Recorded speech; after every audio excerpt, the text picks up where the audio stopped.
You know that little pouch at the bottom of your stomach that you can't seem to lose? The fupa, right? I think that's the medical term. Fupa? Sounds about right. I'm gonna teach you how to lose it in this video in the next 30 seconds. The number one Oh shit, this IFBB Pro has some tea. Come on, let's hear it. thing that you're gonna implement is carb cycling. From Monday through Thursday, you're gonna eat 0 carbs, none. I spoke too soon. The only thing you're gonna eat is high protein, moderate amount of fat, and a ton of veggies. First of all, that's not carb cycling. He is putting you in ketosis. That's what he's doing.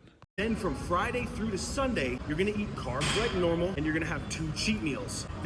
So not only are you gonna piss out all the water in your muscles, you're also gonna get rid of that extra subcutaneous water that is making you look extra bloated or watery, as they use in the bodybuilding community.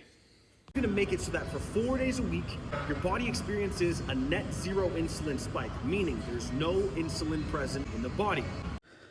My brother in Christ. Okay, so insulin is not only released when you consume starches.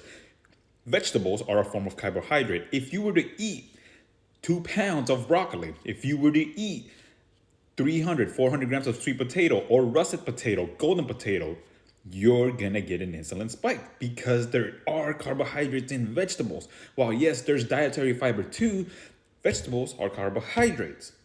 Also, insulin is not only released when you consume starches or vegetables.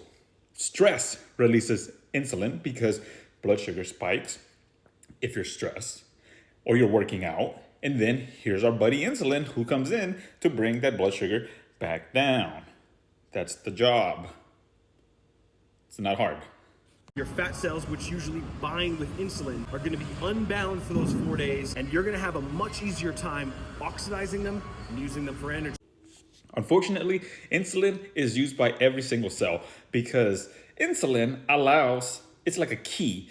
Once it attaches to the cell, it allows glucose to come in your body, and it allows the cell to use that glucose as energy.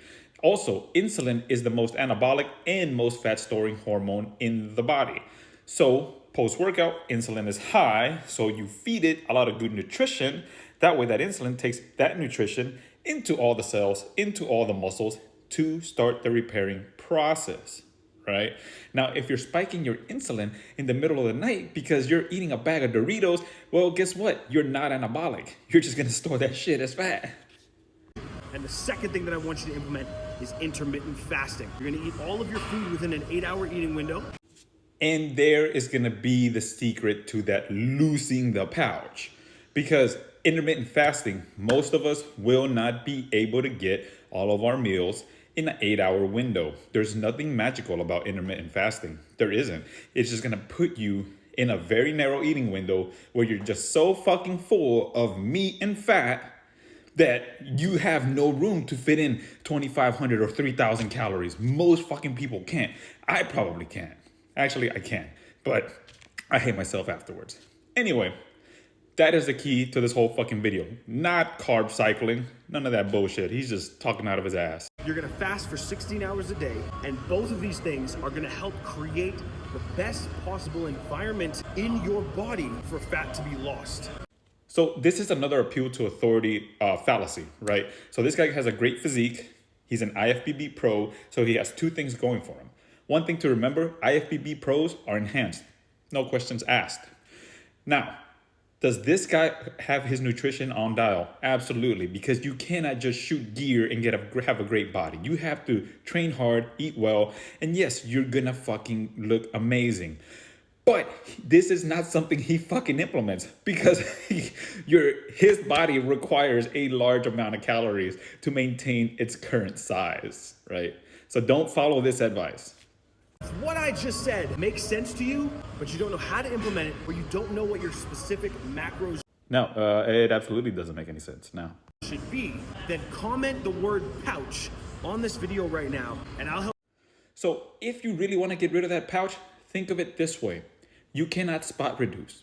There is no such thing as that.